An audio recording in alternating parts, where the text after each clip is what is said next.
Yes please. तो आज हम जो टॉपिक पढ़ेंगे उस टॉपिक का नाम क्या है? Arithmetic progression? नहीं, वो तो हम पहले ही पढ़ चुके। Geometric progression? नहीं, वो भी हम पहले ही पढ़ चुके हैं। तो हमारे आज के टॉपिक का नाम क्या है? Yes, harmonic progression. अब सबसे पहला सवाल है, आप मुझसे पूछेंगे सर ये हार्मोनिक प्रोग्रेशन क्या होता है?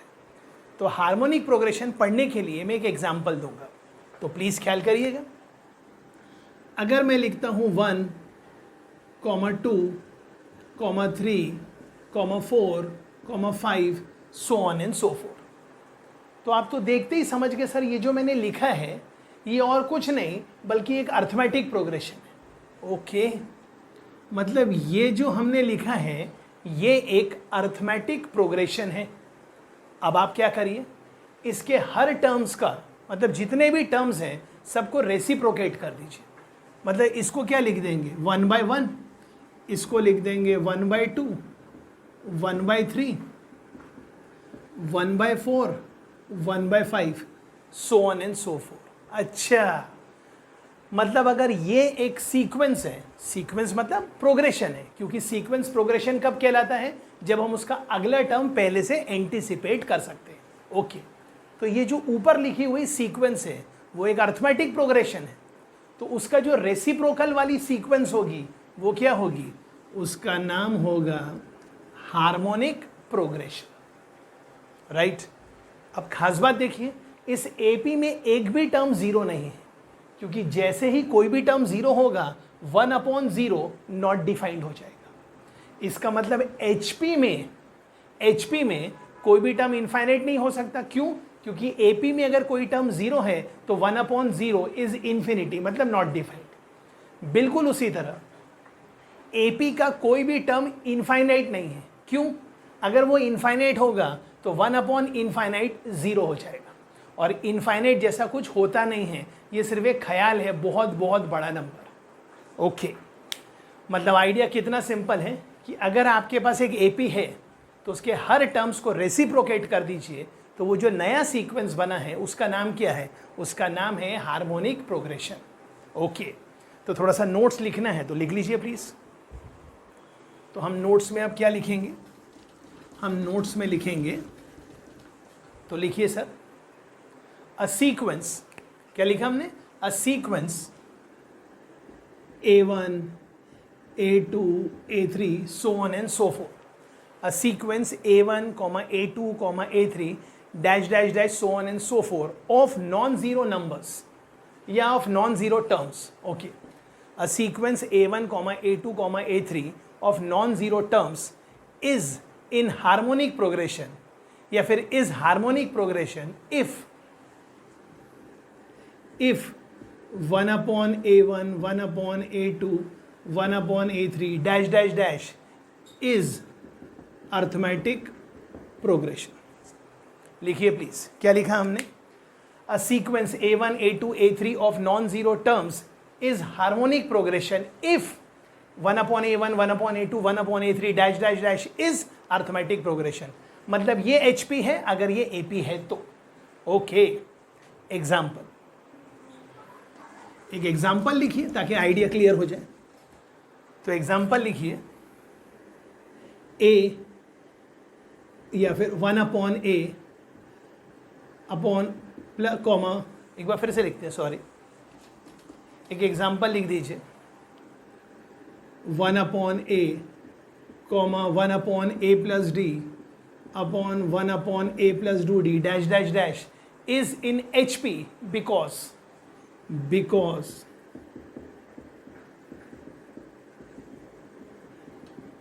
Because this is in AP। मतलब ये HP है। क्यों? क्योंकि ये AP है। मतलब आपको AP आता है तो हर टर्म्स को रेसिप्रोकेट कर दीजिए तो आपको HP आता है। तो ये हो गया पहला एग्जांपल। सेकेंड एग्जांपल लिखिए, if A, B, C are in HP। क्या लिखा sir? If A, B, C are in HP, then तो सीधी सी बात है, अगर A B C H P में है तो इसके जितने भी टर्म्स हैं उनको रेसिप्रोकेट कर देंगे, वो काय में होने चाहिए, ए पी में। Then 1/a, 1/b, 1/c is in A P. Done. मतलब आइडिया कितना क्लियर हो चुका है सर? क्या कि कोई अगर आपसे बोले इस सेकेंड एग्जाम्पल में ये 3 नंबर एच पी में है, अच्छा अगर ये 3 नंबर एच पी में है ए बी सी, तो हम हमेशा क्या कहते थे, अगर ए के बगल में बी है और बी के बगल में सी है, और अगर वो ए पी में होते थे तो हम कहते थे जो बी है वो ए और सी का अर्थमेटिक मीन है। ओके। अगर A B C G P में होते थे, राइट, तो हम बी को क्या कहते थे, b is the geometric mean between a and c. तो आज हम इस एग्जाम्पल में क्या कहेंगे, a B c are in H P, तो फिर हमको यहाँ लिखना पड़ेगा, so b is harmonic mean of a and c. अच्छा, मतलब ए बी सी अगर एच पी में है तो बी को क्या कहेंगे, harmonic mean of a and c या between a and c. So sir अगर A B C H P में है, मतलब 1/a, 1/b, 1/c काय में है, ए पी में, और अगर ये ए पी में है तो आप ऐसा कह सकते हैं ना सर, 1/b माइनस 1/a, मतलब दिस माइनस दिस क्या है, common difference, and this is also equal to 1/c minus 1/b, क्योंकि ये भी कॉमन डिफरेंस है। 1/b को एक तरफ ले आइए, आई होप ये समझ में आ रहा है जी। अब क्या करना है, एलसीएम लेना है।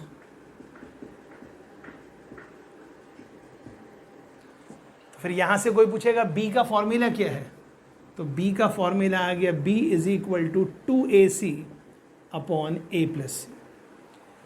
ओके, मतलब कोई अगर आपसे बोले कि A B C H P में है जी, मतलब 1/a, 1/b, 1/c काय में है, ए पी में, तो b क्या है, harmonic mean of a and c या बिटवीन ए एंड सी।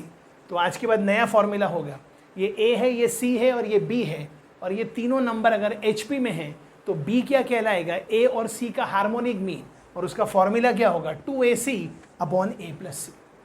आगे जाके ये फॉर्मूला बहुत सारे क्वेश्चंस में भी यूज होगा, जब हम क्वाड्रेटिक और सीक्वेंस को मिक्स करके क्वेश्चन बनाएंगे या फिर वीडियो में सॉल्व करेंगे जी,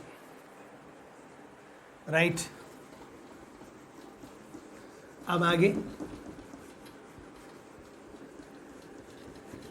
अब आगे हमें लिखना है, लेकिन मैं एक चीज आपसे कह सकता हूं सर, क्या, भले हम इसको नोट के फॉर्म में लिखेंगे पर पहले समझ लीजिए। कोई अगर आपसे कहे A1 A2 dash dash dash dash, ये HP है, अच्छा नोट मतलब पॉइंट टू बी नोटेड वाला, नोट मतलब वो 500 और 1000 का नहीं, अब 1000 के तो आपको मालूम है क्या हो गए जी। ये A1, A2 dash dash dash काय में है, HP में। तो कोई अगर बोले आपको फर्स्ट टर्म भी मालूम है, सेकेंड टर्म भी मालूम है, तो आप मुझे इस HP का nth टर्म बताओ।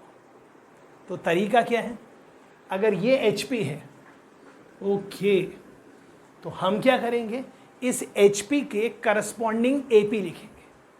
अच्छा सर,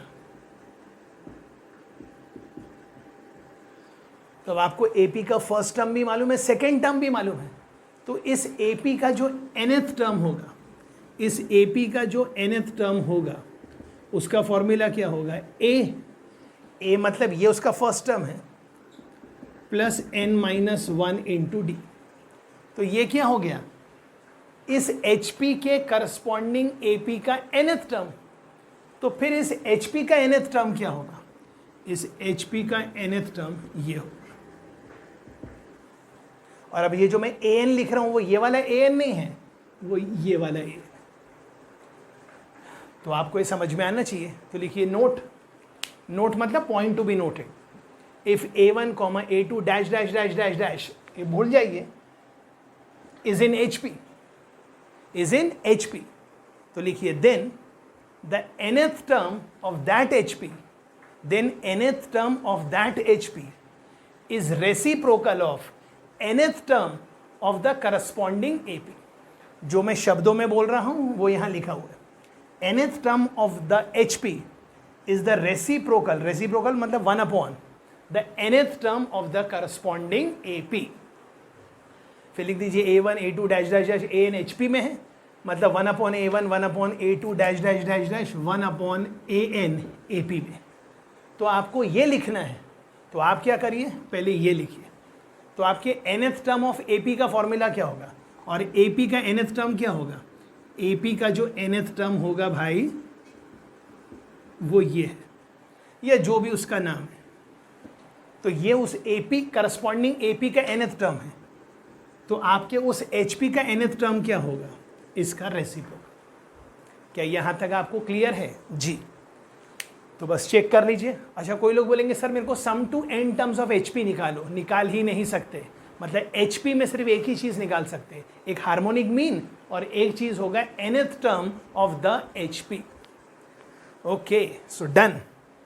आइडिया बस इतना सा था, थ्योरी बस इतनी सी थी। अब इसके बाद तो हम क्वेश्चंस करेंगे और अपने आइडियाज़ को और आगे डेवलप करेंगे। तो कॉन्सेप्ट क्या है, HP क्या है? तो हमारा कहना है HP एक ख्याल है और इसका पुलाव क्या है? AP। ओके, मतलब अगर आपको AP आता है, मतलब HP क्या है? ख्याली पुलाव। तो अगर आपके पास एक AP है तो उसके हर टर्म्स को रेसिप्रोकेट कर दीजिए, तो वो जो नया सीक्वेंस तैयार होगा उसको क्या बोलेंगे? HP। और कोई बोले मेरे को HP का nth टर्म बताओ, तो हम क्या करेंगे, उस HP के जितने भी टर्म्स मालूम हैं सबको रेसिप्रोकेट करके AP जनरेट कर लेंगे और फिर उस AP का nth टर्म लिखेंगे और उसको रेसिप्रोकेट करेंगे। So that is going to be the nth term of that HP। ये nth term of any HP is the reciprocal of nth term of that corresponding AP। Okay, अगर ABC HP में है तो फिर B को क्या कहेंगे? Harmonic mean between A and C। और उसका फॉर्मूला क्या होगा? B is equal to 2AC upon A plus C। I hope यहाँ तक आपका आइडिया क्लियर है जी। तो आइए हार्मोनिक प्रोग्रेशन को समझने के लिए कुछ क्वेश्चंस कवर करते हैं। तो चलिए मैं पहला क्वेश्चन लिखता हूँ और आपको पता है क्या करना है। मैंने पहला क्वेश्चन लिखा, आपने पहला क्वेश्चन लिखा, फिर वीडियो पॉज करना है और आपको क्वेश्चन करना है, लेकिन मैं उसके तुरंत बाद इसको सॉल्व कर दूँगा। ओके, तो आज का हमारा पहला क्वेश्चन, ओके, मतलब मैंने हैशटैग लगा दिया है। ओके, क्या लिखा है? If the third, sixth and last term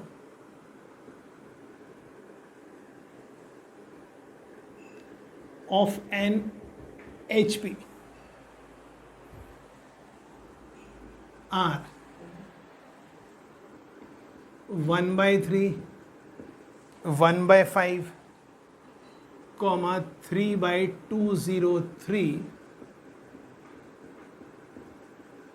respectively. Okay, find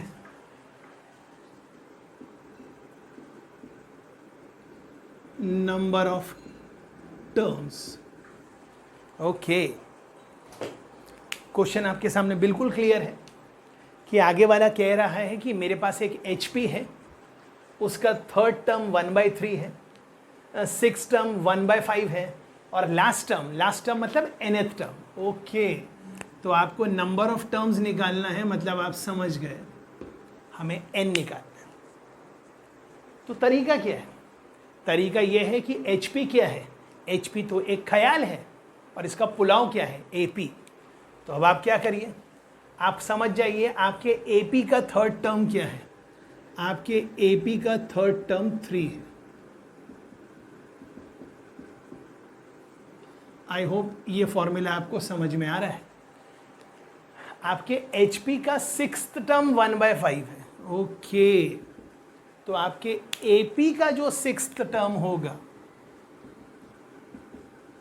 अच्छा ये 3 - 1 मतलब ये थर्ड टर्म है, तो 3 - 1 मतलब यहाँ तो डायरेक्ट 2D आ जाएगी। और सिक्स्थ टर्म है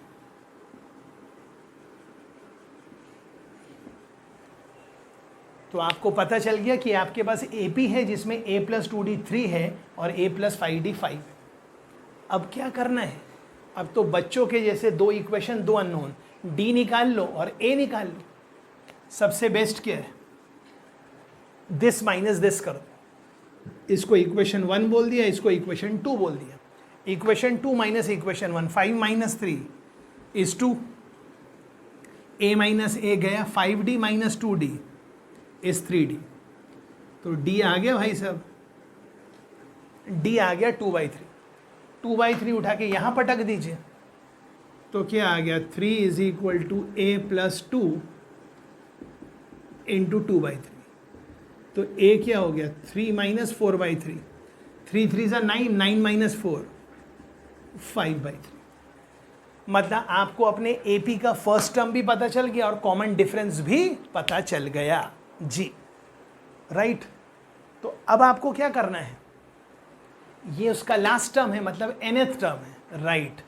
तो आपके AP का nth टर्म क्या है? आपके AP का nth टर्म रहेगा 203/3। ओके, तो आपको A मालूम है, D मालूम है जी, बस अब तो कोई प्रॉब्लम ही नहीं है।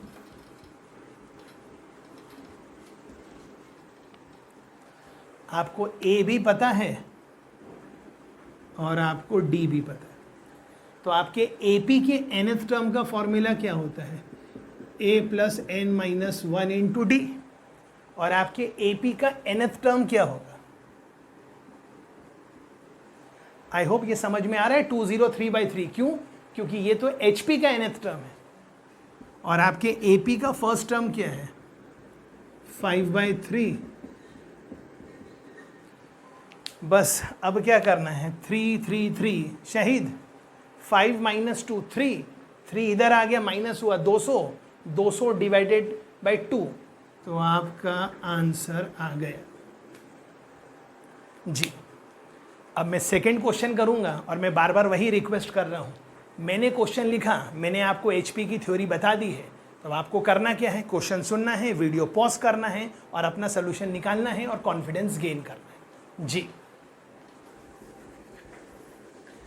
मैं सभी स्टूडेंट से ना इस क्लास के बीच में यहाँ एक छोटा सा मोटिवेशन कहना चाहता हूँ। अब हमारा चैप्टर लॉग हो गया है, क्वाड्रेटिक हो गया है, सीक्वेंस चल रहा है। तो आप सबसे रिक्वेस्ट है, मैं जो भी थ्योरी पढ़ाने के बाद क्वेश्चन कराऊंगा, अब मैं बोलूँगा नहीं। आप जैसे ही क्वेश्चन आएगा वीडियो पॉज करेंगे, खुद से करेंगे और हमारे सोल्यूशन के साथ अपने सोल्यूशन को मैच करेंगे और एक्स्ट्रा बुक फॉर एग्जांपल सिंगेज भी सॉल्व करेंगे, right right.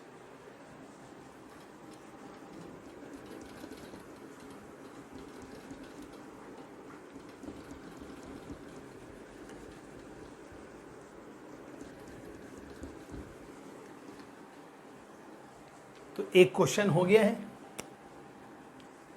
Now this is time for #2। पहला क्वेश्चन हो गया है, अब आइए दूसरा क्वेश्चन करें। दूसरा क्वेश्चन क्या कह रहा है, आप लिखते जाइए। If A is the arithmetic mean, क्या बोला sir? If A is the arithmetic mean between B and C, मतलब जो आपने लिखा इंग्लिश में उसको मैंने मैथमेटिकली लिख दिया। क्वेश्चन में गिवन था A is the arithmetic mean between B and C, B is the geometric mean between C and A, A is the arithmetic mean between B and C, B is the geometric mean between A and C, then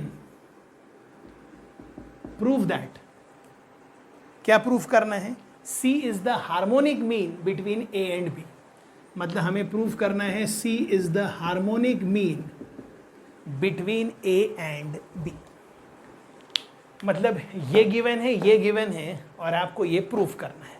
और थोड़ी देर पहले मैं आपको बता चुका हूँ आपको क्या क्या करना है। ये मुझे प्रूफ करना है, मतलब मुझे प्रूफ करना है C into A plus B की वैल्यू 2AB, मतलब मुझे प्रूफ करना है ये सच है, मतलब मुझे प्रूफ करना है ये सच है। Okay,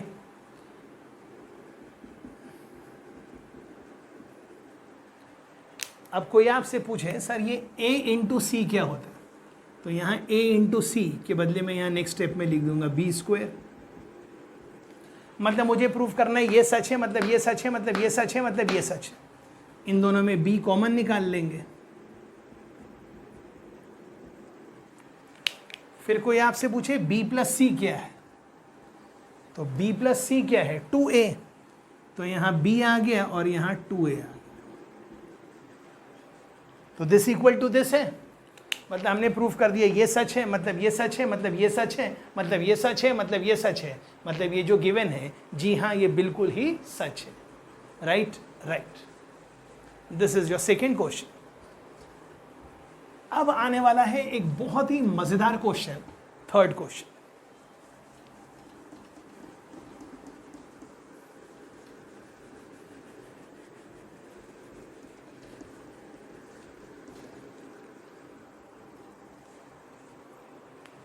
Okay, it's #3।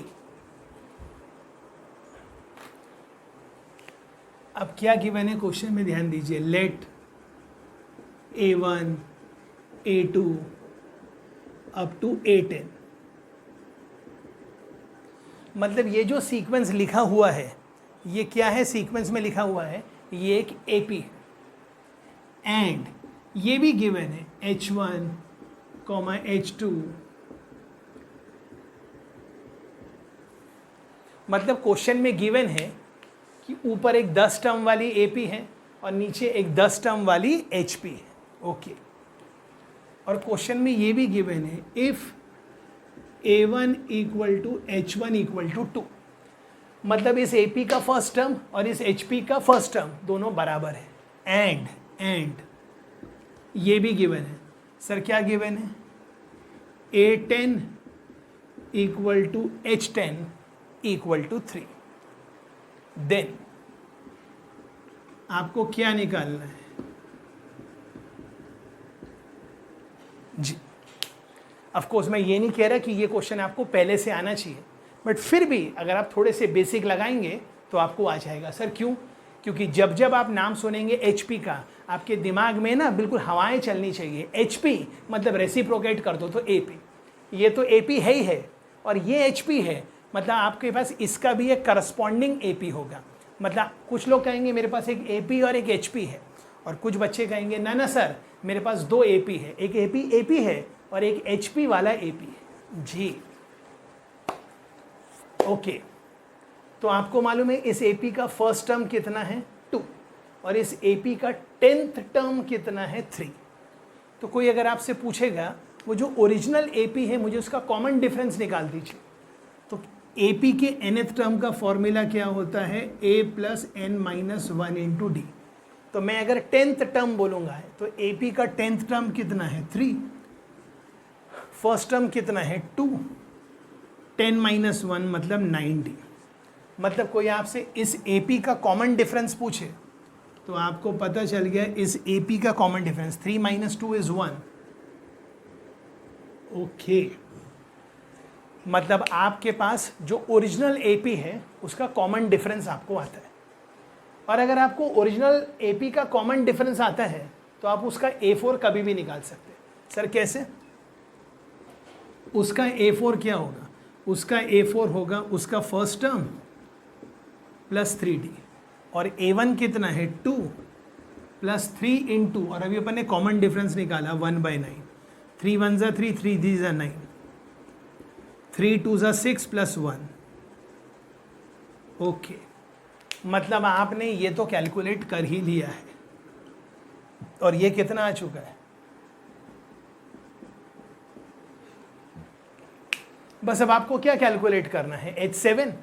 अगर आपने H7 कैलकुलेट कर लिया दोनों को मल्टीप्लाई कर दीजिए और बस फिर बल्ले बल्ले आपका आंसर आ गया। ओके, अब हम ध्यान देते हैं HP। तो सर इस HP का, हाँ जी, फर्स्ट टर्म क्या था 2। ओके, मतलब इससे जो करस्पॉन्डिंग AP होगा उसका फर्स्ट टर्म है 1/2। क्या बात है,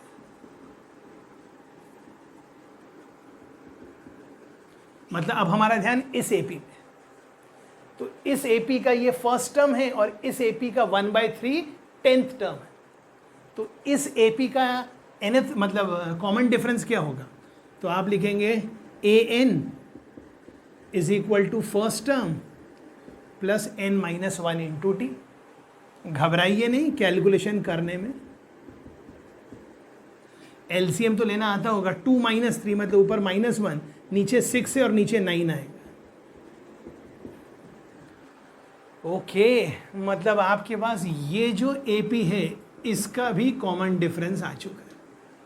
अब वो D अलग है, ये D अलग है, मतलब मैं इस D की बात कर रहा हूँ। ओके, तो अगर आपको इस HP का 7th टर्म निकालना है, मतलब आपको इस करस्पॉन्डिंग AP का 7th टर्म निकालना है।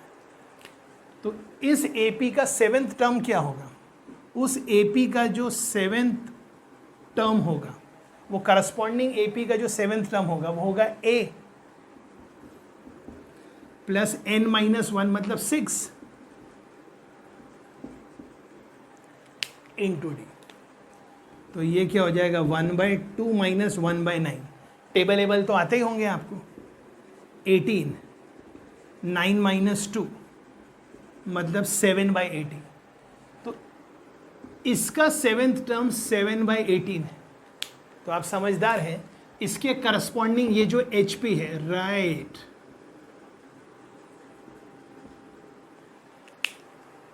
फिर क्या करना है? 7 से 7 गया और आंसर आया 6। ये तो अभी हमने कैलकुलेट कर लिया, लेकिन अब मैं आपको ना बहुत भारी नोट पे लिखाने वाला हूँ। और क्या लिखाने वाला हूँ पहले ध्यान से सुन लीजिए, फिर हम लिखेंगे। अब जो मैं बोल रहा हूँ फिंगर के साथ ध्यान दीजिए।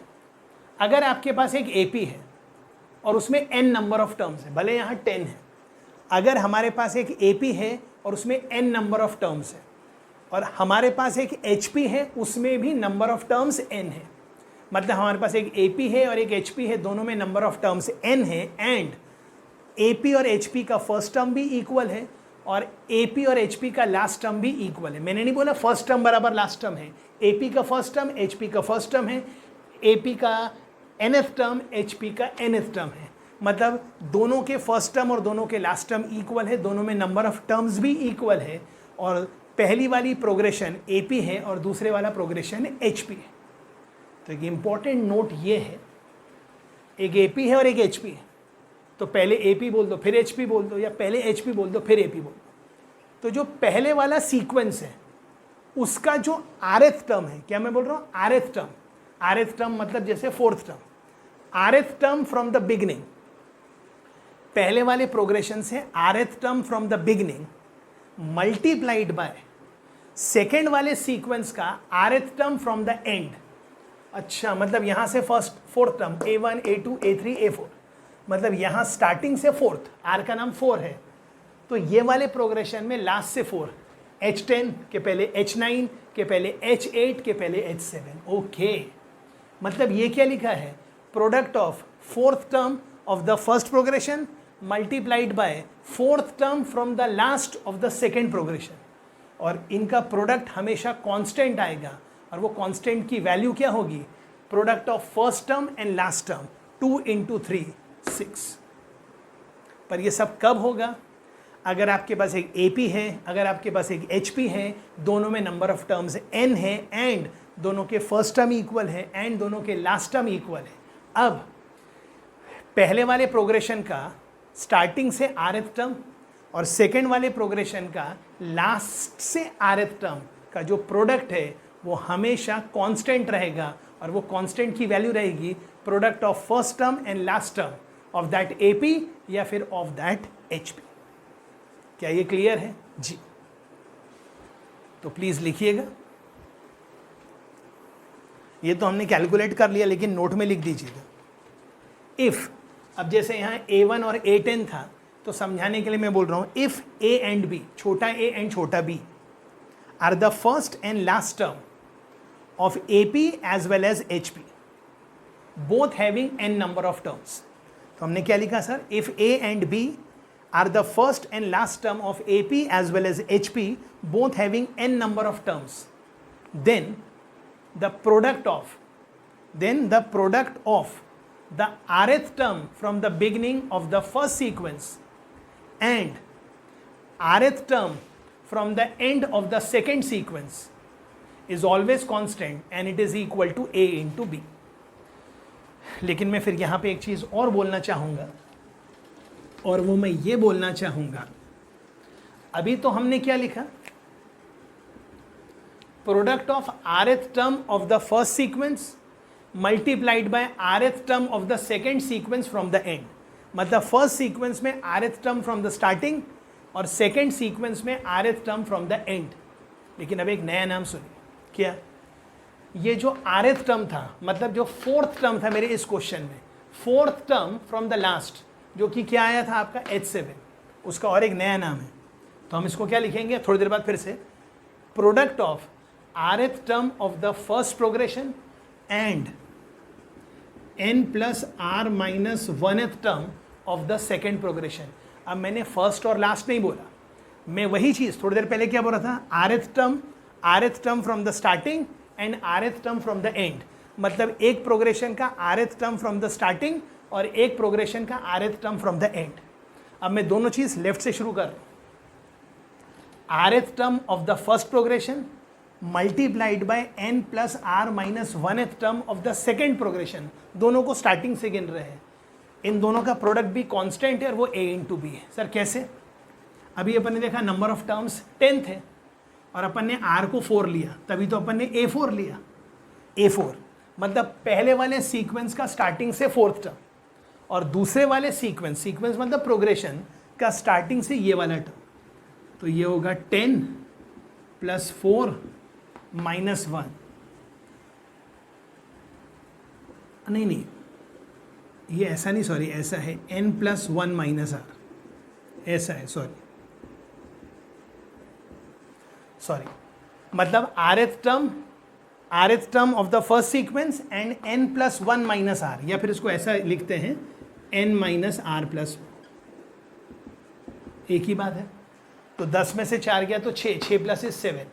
तो जो लास्ट से फोर्थ टर्म है वो स्टार्टिंग से सेवेंथ टर्म है. ओके तो फिर और एक नोट लिख लीजिए उसी में, if a and b are the first and the last term of AP as well as HP, वही both having n number of terms, then the product of, अब लिखना है rth term of the first series मतलब sequence progression, rth term of the first series and n minus r plus 1th term of the second series is independent of n and r. मतलब इनका जो product आएगा is independent of n and r and it is equal to a into b.